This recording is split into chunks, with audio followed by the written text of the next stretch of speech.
Nascido em São Bernardo do Campo, São Paulo.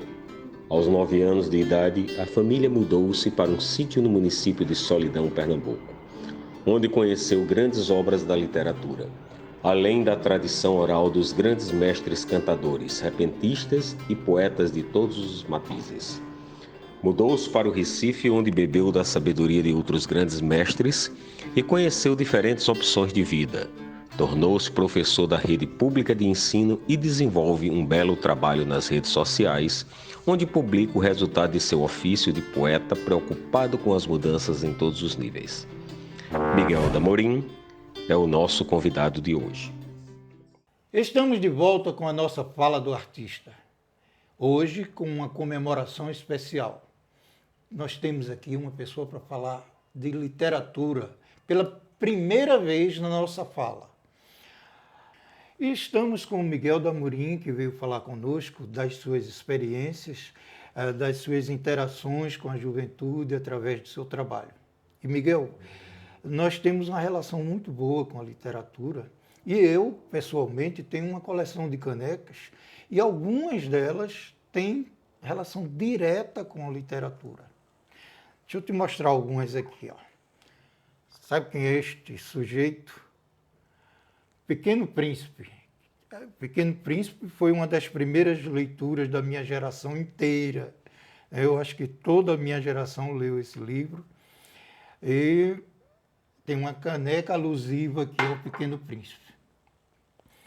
Esta aqui diz, ó, esta caneca contém 300 ml de incentivo à leitura. 300 ml de incentivo à leitura. Deixa ela aqui. Bom, essa aqui faz uma alusão à Bíblia. Né? Um salmo. O Senhor é meu pastor e nada me faltará. Um salmo do rei Davi. E essa aqui é especialíssima, porque minha área é teatro. E minha amiga Fátima Monteiro, que também tem uma fala aqui no canal, trouxe da Inglaterra para mim. Ela sabe que eu faço coleção, Globe Theatre, né, que é onde eram representadas as peças do maior dramaturgo de todos os tempos, William Shakespeare. E tem essa aqui que eu pedi para você ler. Não sei, só sei que foi assim. Bom, da obra do nosso querido Ariano Suassuna, Alto da Compadecida.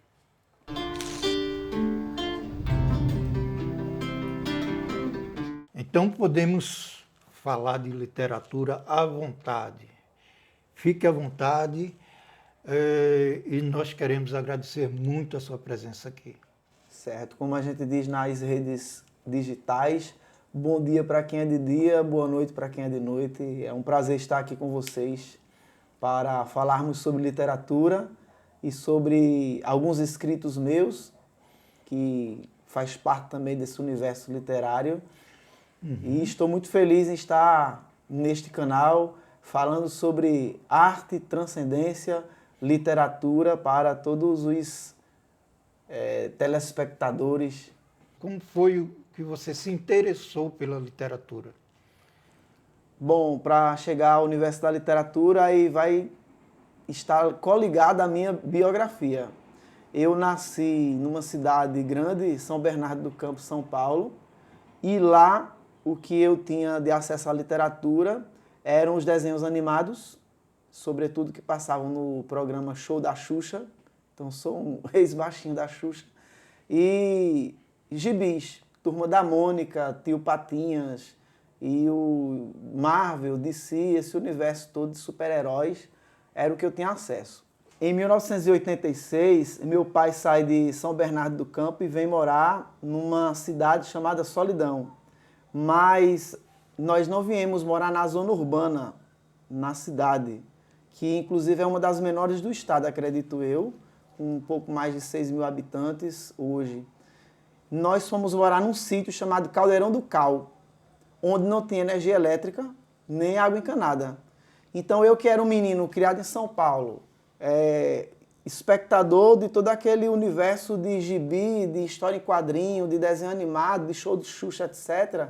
Aí venho cair no sertão, que é como o sertão de Vidas Secas, o sertão de Memorial de Maria Moura, o sertão de Graciliano Ramos inteiro, naquele contexto onde só tínhamos um rádio a pilha. E lembro-me eu que o que me marcou a primeira vez que eu ouvi rádio foi a música Asa Branca. Então, a memória que eu tenho é da Asa Branca como o primeiro encantamento com a literatura sertaneja. Depois, eu comecei a prestar atenção nos tocadores de viola. Então, eu tenho um tio chamado Lavandeira do Norte, que era tocador de viola. Chamavam João Cego, porque ele era fraco da visão. E eu ficava encantado como ele improvisava os versos, os repentes, na viola, junto com os outros cantadores. E a gente começava, eu e meu irmão, a brincar de fazer poesia de repente. Porque a nossa aventura era quem rimava melhor. E dentro dos estilos da poesia sertaneja, a gente começou a interagir por esse universo, na oralidade. E depois, eu tinha um vizinho chamado Vavá, que gostava muito de cordel e começou a levar cordéis para a gente ler. Ele não sabia ler, mas era colecionador de cordel e levava lá para casa para eu ler, para ele escutar. O cordel que ele mais gostava era João Acaba o Mundo. Eu não sei se você já ouviu falar nesse. E o que eu mais gostava era o Pavão Misterioso. Tanto é que eu decorei todo o cordel do Pavão Misterioso, enquanto criança, e até hoje eu sei de alguns versos. Tipo, o primeiro começa assim: eu vou contar uma história de um pavão misterioso que levantou e voou da Grécia com um rapaz corajoso, raptando uma condessa, filha de um conde orgulhoso. Eu tenho o Pavão Misterioso, né? Eu recebi de um cantador. Ele me emprestou e não pegou de volta. Então, é meu. É. Eu tenho já vários anos e eu ia dirigir um espetáculo para infância e juventude sobre o Pavão Misterioso. Além do Pavão Misterioso, aí eu comecei a ler todo o universo do cordel, né? Eu lembro que as edições de Luzeiro vinha na quarta capa todos os cordéis publicados. E a gente, quando ia à feira em Tabira, que é a cidade vizinha Solidão, a feira lá na quarta-feira, então nós saímos nas bancas procurando os cordéis para comprar, ou então pedia para meu pai trazer cordel. Então eu li vários, histórias de princesas, histórias de príncipes, de castelos, histórias medievais, de aventura, de lampião, de cangaço. Esse universo todo que a gente tem de literatura fictícia, imaginativa, de Idade Média, Idade Moderna, sertão, eu adquiri por meio da literatura de cordel. E nos programas de rádio, a rádio lá que marcou a minha infância foi a Rádio Pajeú, que na época era AM. E na Rádio Pajeú tinha um programa chamado Encontro com a Poesia, que era transmitido das 11 às 11h30. Então era um horário sagrado para eu ouvir João Paraibano e Sebastião Dias, que eram os cantadores oficiais do programa. Então todos os dias eu estava lá à escuta, na hora do almoço, com o rádio, ouvindo poesia. E nas sextas-feiras tinha os programas de vaquejada, né? Eu gostava dos cantos de vaquejada, mas eu sempre não gostei muito da lida da vaquejada, do como se tratavam os animais. Eu gosto da poesia, da música, mas não do fazer vaquejada no sentido dos animais. Uhum. Me diz, esse universo da vaquejada, do universo do sertão, do verso metrificado, essa coisa influiu na tua literatura? Influiu sim, tanto é que na nossa região as poesias mais lidas e mais consumidas são as rimadas e metrificadas. E são vários estilos, né? Tem a poesia de sextilha, a de septilha, o octassílabo, o decassílabo, os sonetos alexandrinos, os sonetos de 10 sílabas.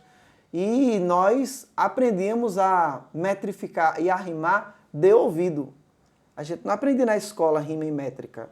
No ensino médio, por exemplo, no primeiro ano, a gente consegue ensinar isso por meio teórico. Mas no sertão a gente aprende na prática. De tanto ouvir, então a melodia entra no ouvido e aí você começa. Tanto é que minha avó era analfabeta e quando eu recitava um poema para ela, falava, tá com o pé quebrado. Estando com o pé quebrado quer dizer fora da métrica. Eu ouvia sempre, de ouvido. Percebia onde quebrava. Tanto é que aquele cantador que quebrava a rima, ou seja, que fugia da métrica, o pessoal, é ruim, cantador ruim, não sabe rimar, não sabe metrificar. E mais, não só era rimar, por exemplo, cuscuz com luz. Tem a questão da rima difícil também. Então nós tínhamos essa técnica de buscar rimas melhores, coisas assim, surpreendentes, porque o interessante da poesia sertaneja é surpreender o ouvinte por meio de palavras orais. Tanto é que é uma poesia audível, né? É uma poesia que os cantadores tentam encantar pela audição, porque tem uma assembleia toda de ouvintes que estão ali só para ouvir a viola e o cantador. E a aproximação mais formal da literatura, como é que se deu? A aproximação mais formal com a literatura se deu na escola.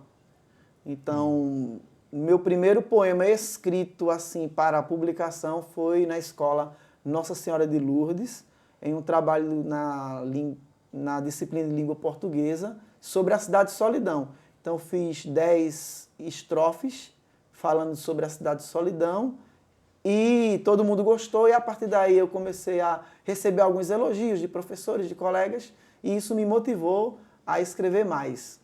Porque eu fazia muito assim, de cabeça, brincando com meu irmão. Então isso já foi no ensino médio, lá em 1994, que eu comecei a assim, escrever no caderno e ter mais uma interação entre a poesia, que era só ouvida, e cantada, para a poesia escrita. E aí eu mudei o sentido, porque eu consegui encontrar alguns poetas que foram referências na minha vida.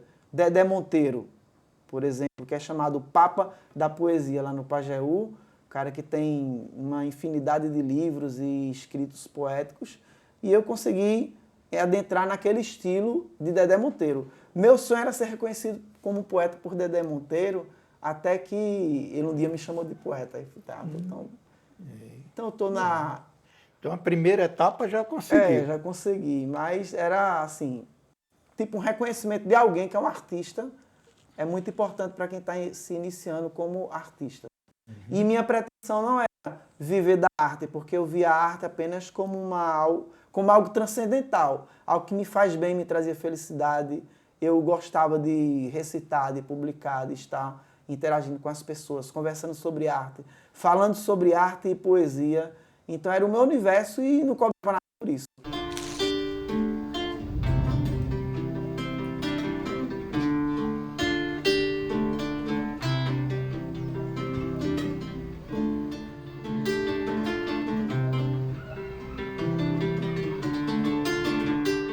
Bom, até aí nós estamos no plano do diletantismo, da vontade de fazer, da experiência mais sensorial.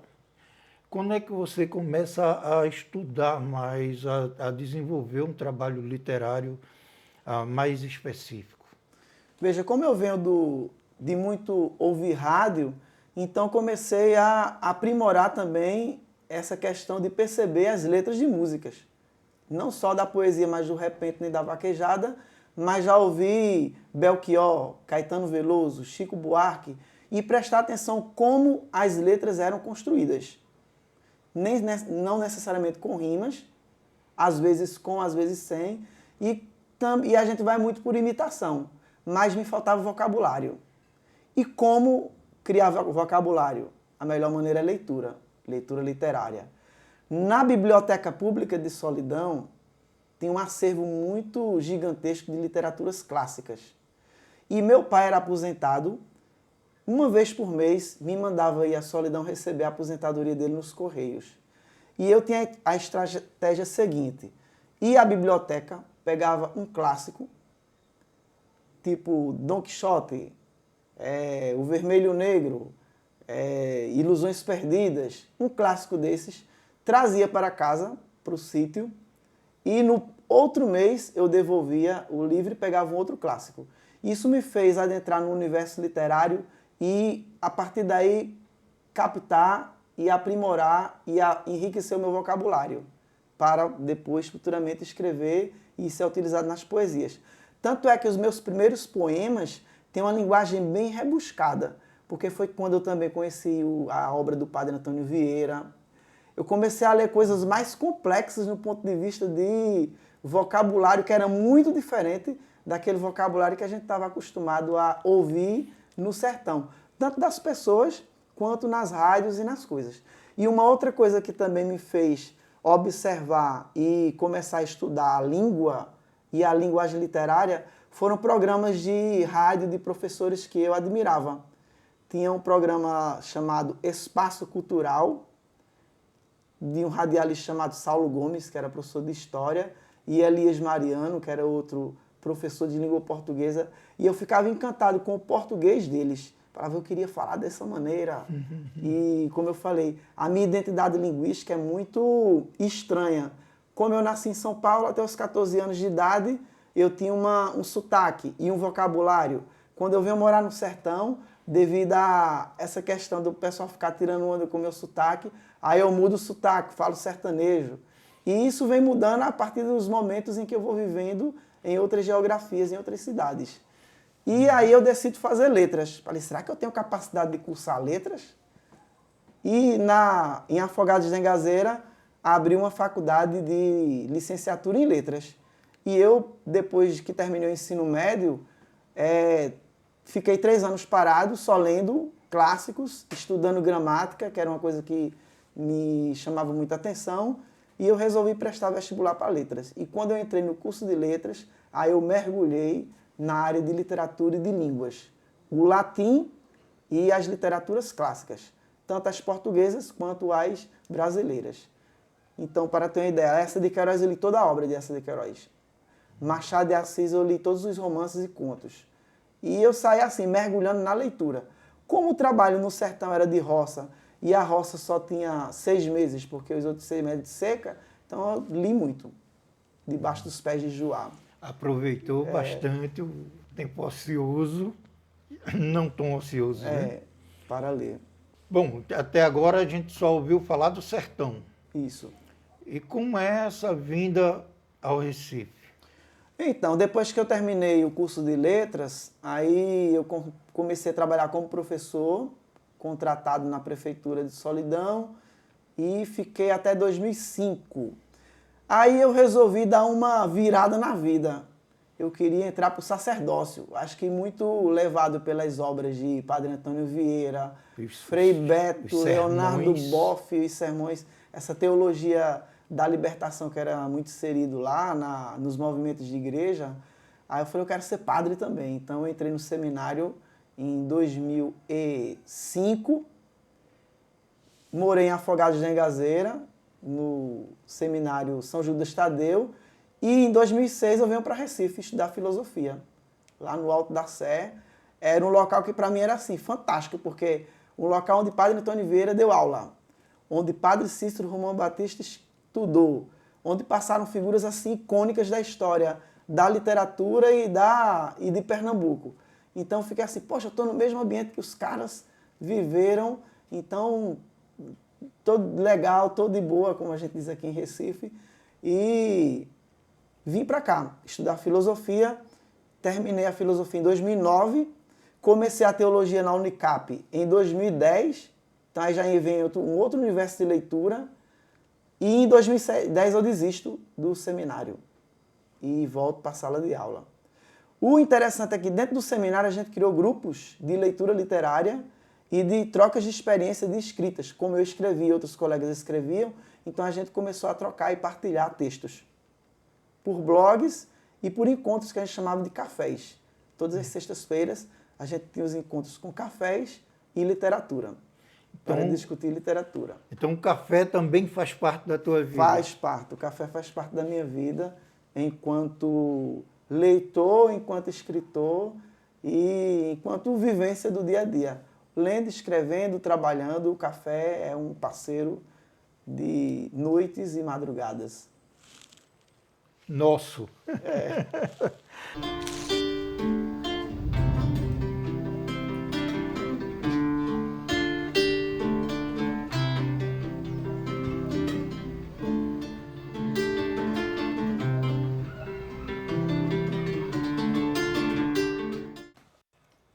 E a tua produção literária quando começa a tomar corpo? A minha produção literária começa a tomar corpo na universidade, lá na Faculdade de Afogados da Engazeira. Nós tínhamos um projeto todos os anos de cultura, a Semana da Cultura, e nesta Semana da Cultura eu comecei a expor o que eu escrevia, porque a professora de literatura reunia assim os talentos da faculdade, os artistas, então música, dança, teatro, poesia, e eu me inscrevia sempre no de poesia autoral. No primeiro ano eu preferi recitar, declamar, e eu lembro que o primeiro poema que eu declamei foi Tiago de Melo, Estatutos do Homem. E no segundo eu já falei, vou começar a publicar os meus poemas. Então daí por diante eu comecei a publicar. Aí tem Discurso Poliético, Mundialização, Liberdade, Homem-Pássaro. São publicações que fizeram muito, digamos assim, sucesso, entre aspas, para aquele público, porque era, segundo os padrões de poesia do Pajeú, eram bem construídos, tanto no vocabulário quanto nas rimas, no sentido de estrofe. O conteúdo, infelizmente, ainda perdura, porque o país não mudou muito politicamente de lá para cá. Eu queria que tivesse já uma linguagem ultrapassada para estudos remotos, mas eles ainda são atuais. E publiquei também o Hino de Solidão, é de minha autoria. A cidade até 2007, 2008, 2010 não tinha hino. Então houve um concurso de letras de hino e o meu hino ganhou. Só que é um hino enorme. Ele é do tamanho do hino do Brasil. Eu falei, poxa, como foi que eu escrevi uma letra desse tamanho? Hoje eu escreveria menos. E quem musicou? Quem musicou foi um artista de Itabira, que me falha na memória agora o nome do músico. Mas em 2015, se não me falha a memória, eu fui convidado para ir a um evento onde o hino foi publicado oficialmente, na cidade de Solidão. Então essa é uma grande publicação. E todas as produções de lá eu reuni nesse livro, chamado Armazém de Proesia. Proesia porque, como é uma poesia muito para se ouvir e declamar, então tem esse tom de prosa, de conversa. Então eu misturei isso. E armazém, porque armazém lá tem um sentido diferente de armazém aqui. Armazém aqui é tipo comprar material de construção, vou no armazém. Lá não, nas casas do sertão tem a casa que a pessoa mora e ao lado tem um armazém, que é onde se estoca milho, arroz, feijão, macaxeira. Os produtos que colhemos na agricultura são colocados nesse armazém para sustentar a família durante o ano. Isso guarda em depósitos. Então eu considerei esse livro um armazém de poesia, aquele lugar onde, quando eu quero reviver o meu passado, quando eu quero redescobrir quem eu era antes e quem eu sou agora, aí eu vou aqui e vejo no armazém. Eu não publiquei oficialmente porque muito caro, as editoras também, quando leem, nem todas têm interesse, e por se tratar assim de um vocabulário bem específico, né? De ir lá, então talvez não tenha um alcance nacional. Mas é um livro muito precioso para mim, faz parte da minha biografia enquanto escritor emergente nessa lida. E você vai mostrar algumas coisas para a gente. Sim. Por exemplo, o discurso poliético, eu apresentei o discurso poliético numa posse do diretório acadêmico na faculdade. Então, aproveitei que eram convidados políticos, vereadores, o prefeito, muita gente estava lá, e eu queria fisgar, ter esse discurso mais social e chamar a atenção. Aí a primeira estrofe diz assim, ó: venho em nome da deusa poesia expressar a vontade de querer. Com direito, os direitos quero ter, desfrutar o que há na teoria. Pois se existe real democracia, quero sim os direitos de desfrutar. Meu dever é a dívida de cobrar, uma dívida que devem para nós. Não adianta calar a minha voz, que nem morto eu irei silenciar. Sempre uso o querer no infinitivo, porque sou infinito no que quero. E desta terra redonda como um zero, vou dar zero aos seres negativos, que infinitamente roubam vivos os direitos, o direito de viver. Eu pergunto e ninguém quer responder, e sem pergunta na vida vou vivendo, e a mesma pergunta vou fazendo. Por que tiram o meu direito de ser? Então eu era muito revoltado com as injustiças sociais que eu via no sertão. Tipo, é inadmissível, eu falei anteriormente que fui morar numa região sem energia elétrica. Lá só veio chegar a energia elétrica em 1998, então vivi 10 anos sem energia. Então, veja, o quanto isso ocasionou de atraso, de informação, de coisas que a gente poderia ter acesso e não teve, simplesmente por uma vontade ou uma falta de obrigação política. Então, eu era muito revoltado com algumas coisas, com a questão da seca, com a questão da pobreza e da miséria do povo. Então, eu trazia isso para a poesia e soltava. E que outros temas você aborda?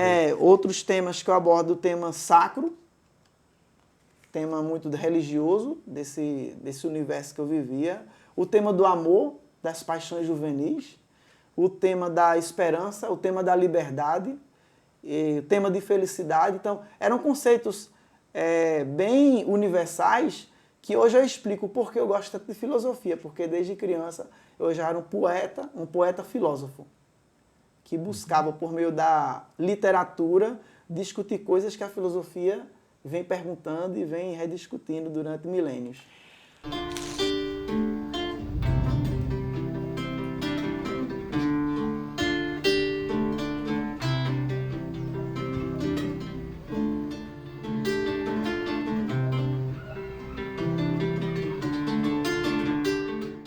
Miguel, e como você descobriu que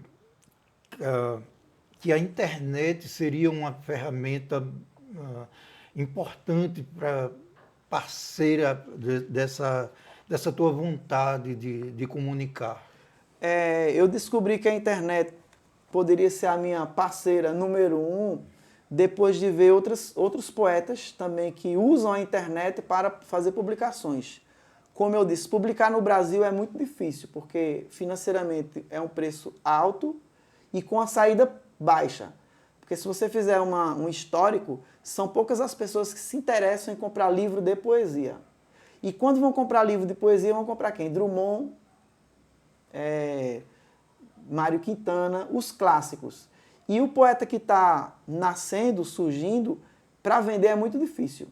Então vem a internet para ajudar isso, ser uma aliada. Então eu usei primeiramente um blog, que era Amor em Miguel, hoje esse blog é inativado, e a partir desse blog eu comecei a publicar, né? Tinha vários seguidores, mas eu tirei do ar porque eu mudei um pouco a perspectiva de escrita e ele já não atingia mais aquilo que eu penso hoje em relação a escrever para a internet.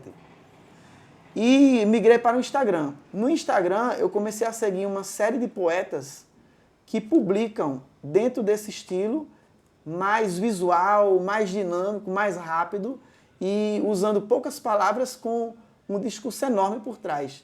Porque depois eu aprendi que escrever não está na quantidade de palavras empregadas, mas no que aquela palavra empregada pode dizer para o leitor.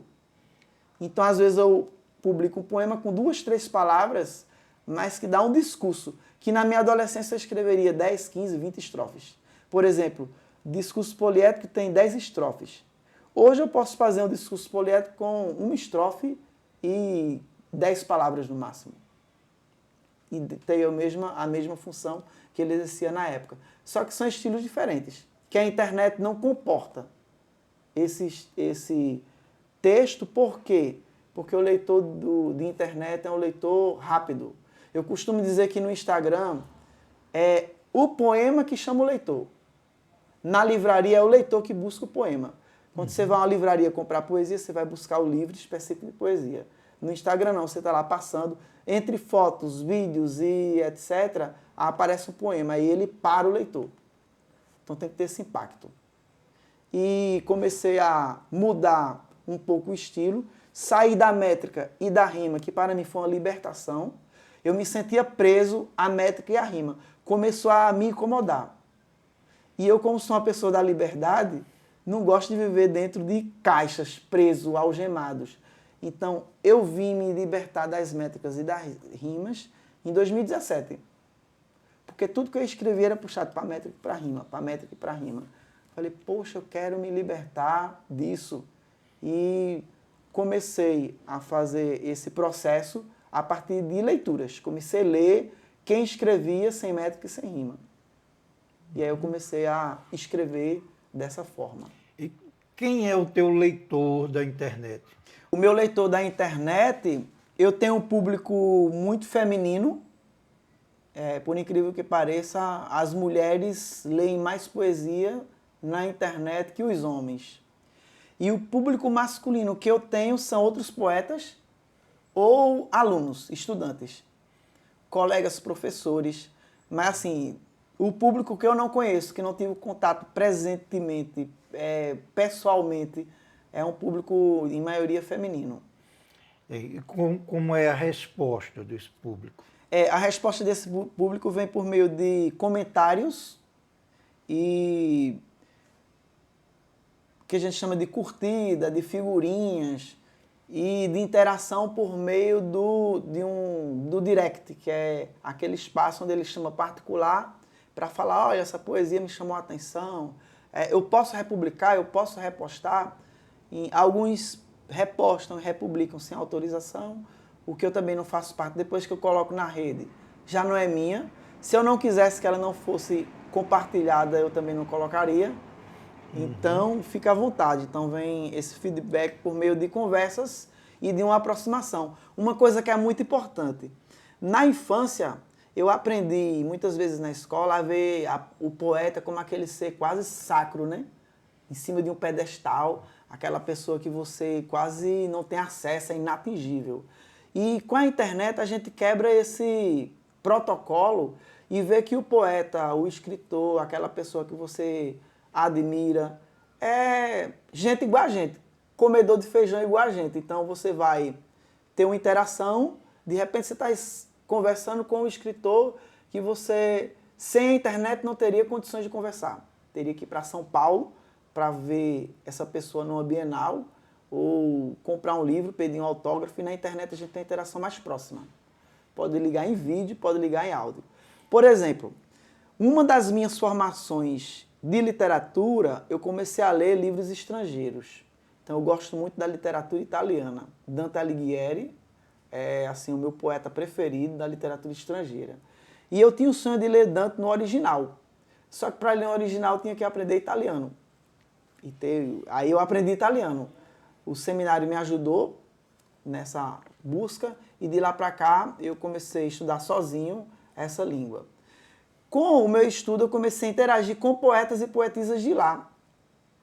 Então lá eu redescobri, durante a pandemia, um movimento chamado Renascimento Poético e um outro chamado Romantismo Poético, onde há uma gama de escritores e escritoras jovens e também mais velhos que usam a internet, as redes sociais em geral, para publicar, interagir e compartilhar poesia. A internet facilita esse encontro. Facilita, sim. Então hoje eu tenho uma interação nacional e internacional, ítalo-brasileira, com esses poetas e com poetas daqui. E é muito interessante como a gente troca informação, troca experiência e tem uma vivência assim, bem dinâmica, falando de poesia ou sobre poesia. E essa poesia que discute o mundo, o universo, os sentidos, essas coisas universais que todo mundo tem. Tipo assim, o meu choro é igual ao choro de um indiano, de um africano, de um japonês, de um nigeriano, de qualquer outra pessoa do mundo. O meu riso também. Então, esses temas universais fazem parte da nossa poesia. E, Miguel, como foi a passagem da publicação diretamente na internet para a publicação no papel? Quase não houve passagem, porque como a minha obra é praticamente digital, então a passagem para o papel é bem complexa. Veja, eu publiquei o Poesia na Palma da Mão todo no Instagram. Depois eu compilei todos os poemas e trouxe para um e-book. Esse e-book eu distribuí gratuitamente, aí a pessoa que o recebe fica à vontade para imprimir ou não. Ou ler na tela, na palma da mão, ou imprimir também para ler na palma da mão. Então eu deixo muito a critério do leitor. Então eu não sei quantas pessoas imprimiram ou se não imprimiram, não tenho noção disso. O segundo livro que eu publiquei foi por uma editora de Portugal chamada Artlog. Então é um livro que eu não tive acesso físico por conta dos preços de frete, por conta do Atlântico que nos separa. Mas ele está lá disponível, impresso e digital, para vender no site da Artlog.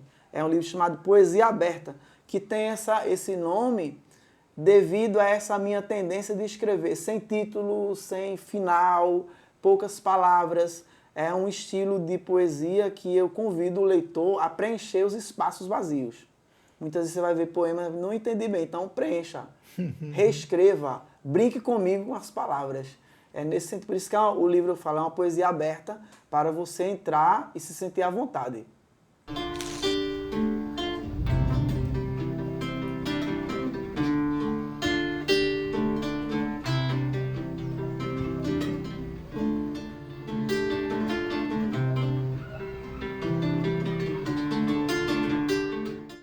Miguel, e a experiência no governo do estado, trabalhando com alunos da rede estadual? Além do governo do estado, eu também trabalho no governo municipal de Jaboatão. Então, em 2016, eu assumi o concurso de Jaboatão e em 2019 do estado. Então, a minha carreira profissional é tardia, porque eu fiquei aqueles anos no seminário. Então, tudo na minha vida começou mais tarde devido a essa pausa que eu dei nos estudos de filosofia, enfim. Então, no estado e no município, eu trabalho língua portuguesa. E dentro do trabalho de língua, eu vejo assim, que não tem como separar literatura de língua. Porque há umas correntes assim, não, ou é linguística, ou é literatura, ou é gramática, mas a literatura perpassa pela língua, pela gramática, por tudo que desse universo da nossa língua materna. E na sala de aula, eu sou um incentivador, um motivador, um mediador de leituras. Sobretudo leituras de textos literários. Poesias, contos, crônicas, teatro, etc. E para você motivar a leitura na escola, você tem que ser leitor também. Então, daí que os meus alunos sempre perguntam a mim, qual é o livro que o senhor está lendo agora? Porque eu sempre estou lendo algum livro de literatura, além dos técnicos que a gente tem que ler para poder aperfeiçoar o nosso fazer de sala de aula. E como é que eu faço isso para motivar a leitura? Aí eu vou para o lúdico. Eu gosto muito de trabalhar o lúdico, jogo dramático, teatro, embora eu não tenha formação teatral. Durante a faculdade eu até participei de um grupo de teatro chamado Pé na Estrada, um grupo amador lá de São José do Egito. Nesse grupo a gente ainda desenvolveu 2 peças teatrais, uma sobre Bill Doido, um louco instante de lucidez, e a outra foram discursos poliéticos, que é a minha própria poesia sendo dramatizada. Então eu gravei uns DVDs, mas assim, a qualidade é péssima da época. Cinema amador, teatro amador. E o nosso teatro não deu muito certo porque não tinha público. Mas isso me ajudou a 2 coisas. A ser menos tímido em sala de aula e ajudar os meus alunos a melhor se envolverem com o texto literário na sala de aula. Porque você que é da formação de teatro sabe que quem estuda teatro tem um envolvimento diferente com a palavra. No modo de dizer, no modo de gesticular, no modo de sentir a palavra. E a literatura é isso, você tem que sentir para poder desenvolver e se envolver com aquele texto. Então, eu procuro muito o lúdico, o jogo, o desenho. De repente, eu levo um poema e peço para ele desenhar o poema. Antes de perguntar se tal palavra é substantivo, adjetivo, ou se tem métrica ou se não tem, vamos primeiro para o lúdico, desenhar. Ou escrever esse poema de uma outra forma, como você reescreveria, dar um outro título, fazer um perfil, transformá-lo em história em quadrinho, transformá-lo em charge. Então, sempre brincando com o texto literário no sentido de fazer o aluno se envolver com ele. E eu tenho conseguido alguns leitores. Por exemplo, eu estava lendo O Mundo de Sofia, na metade a menina se interessou porque eu li o primeiro capítulo em sala de aula e ela falou, eu quero levar esse livro, eu já dei o livro. Leve porque depois eu releio. E me pergunto, se perder o livro, melhor perder um livro do que perder um leitor. Então, deixa ler, devolver depois eu compro outro, né? Num país onde a gente não tem muito acesso à literatura e uma pessoa se interessa por literatura, eu já E entrego. hoje, como é a resposta deles, assim, em nível de interesse mesmo, genuíno? O aluno hoje se interessa pela literatura em si ou o reforço da internet é fundamental para esse encontro? O aluno em si, o nosso público, no geral, eu vou dizer, eu não gosto de generalizações, mas eu observo assim de forma geral, pelas experiências que eu tenho de sala de aula, é que ele necessita de uma motivação para esse tipo de leitura. Porque nós temos um público muito de imagem e de vídeo. A internet ajuda, mas ele não vai abrir uma página de um poeta e ficar só na página do poeta. Ele vai passear por ela e depois sair. Tem que ter uma motivação para ele retornar. Aí, como professor, a gente tem como fazer isso, elaborando estratégias que façam ele pesquisar, aprofundar, se envolver. Mas, dentro da sala de aula, livros físicos de literatura, como é o envolvimento, aí também parte da mediação do professor. Tem que bolar estratégias interessantes que façam com que aquele aluno reviva aquela história. Não só leia para fazer uma prova, para responder uma ficha de leitura, porque isso é um assassinato à literatura. Ele tem que ler o livro buscando a estética, a beleza textual. Eu não vou dizer nem o prazer, porque há livros que você lê e não vai lhe causar aquela sensação de prazer bem, porque há livros que você lê e sente um incômodo, ou dispara algum gatilho. Então, nem sempre a literatura vai causar felicidade, ela pode causar também um momento de desgosto, um momento de angústia, porque vai fazer parte da sua vida, né? O autor, quando escreve, que solta o texto, o domínio do texto, quem vai preencher é o leitor. Então, a minha subjetividade que vai comungar com aquele texto é que vai saber se Vidas Secas, para mim, que morei no sertão, que vivi uma realidade daquela, se eu vou ter mais prazer ou se vai despertar em mim memórias que eu não queria repetir. Então, entende o que a literatura pode trazer. Ou pode me levar para outros espaços, por exemplo, Senhor dos Anéis, é um livro que eu estou lendo no momento. Me leva a um universo que é desconhecido do planeta Terra. Então, eu tenho que criar tudo na cabeça. No filme, cria um ambiente, porque a Terra-média, por exemplo, não é a Idade Média. É um ambiente que eu tenho que criar na minha cabeça. Então, tentar levar isso para o jovem de hoje é complexo, mas é possível e ele redescobrindo esse universo vai gostar dessa interação. E os teus alunos especificamente? Como é Os que meus alunos especificamente, eu tenho muita resistência dos alunos do sexo masculino. Eles têm muito preconceito com a poesia, porque nós vivemos ainda num país, numa sociedade muito machista, onde se acha que poesia não é coisa de homem. No geral é o que eu vejo. E para sensibilizá-los para a leitura de poesia, eu levo várias aulas de pré-leitura. De desmistificar, de quebrar preconceitos, quebrar tabus e mostrar que a poesia é para todos, não tem essa história de gênero binário, não binário, todo mundo pode ler poesia, não tem idade para se ler poesia, e tem um trabalho de conscientização para a leitura do texto poético. E de romance também, porque quando você fala para a turma assim, vamos ler um romance, aí na cabeça deles, romance é coisa de amor, só de amor. Eu falei, não, gente, não tem nada a ver. a romances policiais, romances de terror, romances de investigação científica, romances de aventura. Então, há um trabalho aí de pré-leitura que conscientiza, que prepara o terreno para que o aluno se envolva.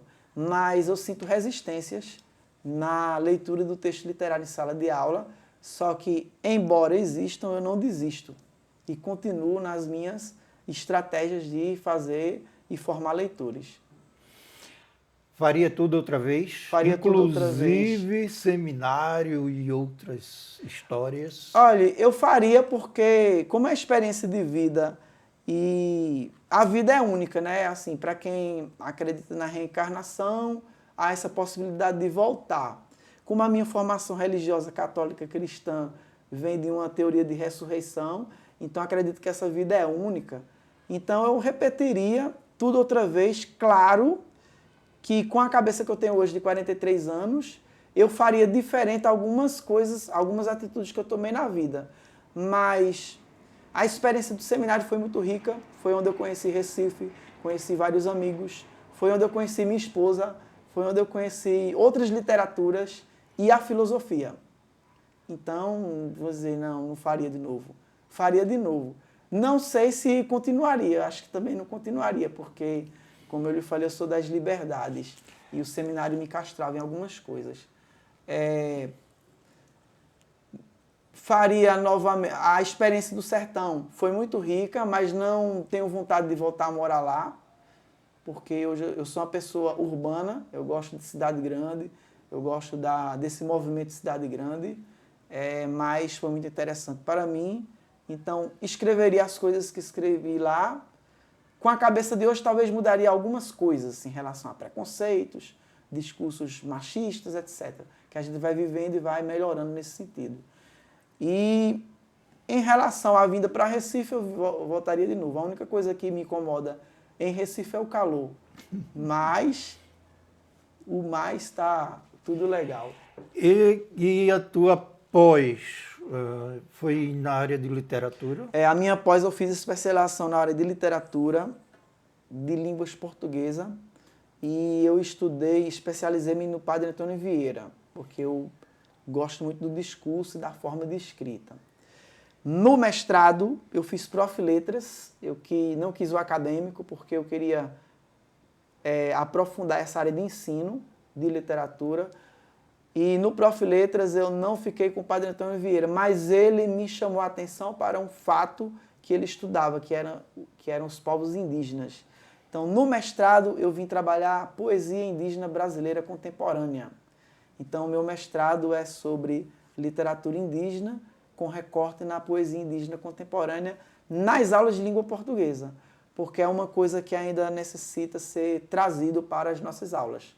A poesia indígena brasileira, escrita por mulheres e por homens do século XXI e que estão ausentes ainda da sala de aula, porque literatura, para muitos, ainda se restringe àquela clássica, ou a que está no livro didático, ou a que está nos programas que o governo distribui. Mas há literaturas que necessitam estar na sala de aula, umas por reparação política, como a literatura afro, como a literatura indígena, e outras porque são de poetas que estão surgindo, sobretudo nas redes sociais, e que ainda não têm espaço no currículo como deveriam ter. Mas eu estou prestando atenção você com esse cordel, assim, manuseando para lá, para cá, e eu não sei ainda de que se trata. Esqueci desse cordel. Esse cordel é sobre a minha vida de leitor. Então é o cordel que surgiu na cadeira de ensino e leitura, no mestrado, é Autobiografia de um Leitor. A paixão de um menino segundo a literatura. Essa xilogravura foi um colega de Timbaúba que fez, Cleidson Monteiro, um cordelista. E eu falei, eu quero tal paisagem. Eu lendo debaixo de um pé de joá, no sertão. Então ele fez isso. E aqui eu conto toda a minha história de leitor. É uma biografia de leitor. Os primeiros livros, os primeiros contatos e os recentes contatos com a minha vida e os livros.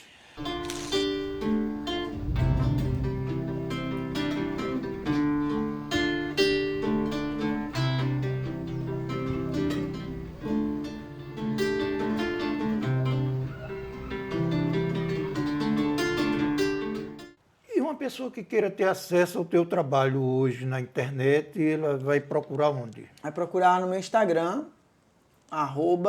@AmorimMiguelJRPE, e acessa, é um Instagram aberto, e vai ler muitas poesias que eu tenho por lá. E de lá, interagir comigo, procurar pelo direct, conversar para saber de outras coisas, convites. Eu sou muito convidado para lives, para falar sobre poesia de Instagram. No YouTube é a primeira vez que eu tenho uma participação. E também no Facebook, tudo que é do Instagram também é publicado no Facebook. Então, tem um público que é do Facebook. Meus alunos dizem que Facebook é coisa de velho. E o Instagram é de mais jovem. Mas eu já tenho o TikTok, né? Só que o TikTok, por ser de vídeo e curto, eu sou péssimo em vídeo, e sobretudo gravando e falando, aí eu não adentrei nesse universo. E não pretendo, porque para mim o Instagram já deu aquilo que eu necessitava, que era uma visibilidade de publicação. Uma página aberta para publicação.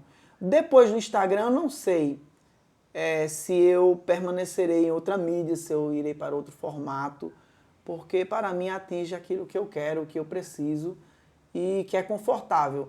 Um lugar onde eu posso publicar sem ter as cobranças e sem me sentir cobrado. Publicando no meu ritmo. Então, nada sob pressão.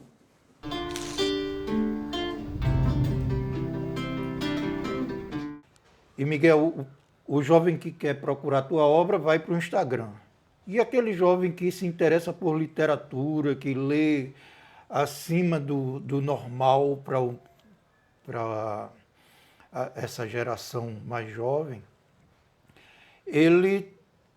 onde ele vai buscar informação para conseguir escrever bem? Lendo, tem que ler. E ler literatura. Eu aprendi com um professor na universidade, que me falha o nome dele, mas ficou gravado essa fala dele na minha cabeça até hoje. Com o ouvido, a gente deve ouvir Beethoven, com o outro, Luiz Gonzaga.